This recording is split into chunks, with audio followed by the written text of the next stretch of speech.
I did another hairstyle using the Expression hair by Outre. Instead of installing the hair as is, I decided to do passion twist. I love this color. It is F1B/30. It comes pre-looped, so it's easy to install, and it was just faster and easier and neater to do it this way. I used just a little bit of gel on each of the twists just to make sure they were nice and neat and tight.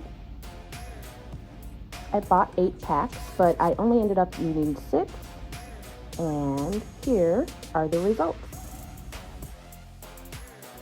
The way I do my base for any crochet install is I part my bangs out and then I do 8 cornrows back.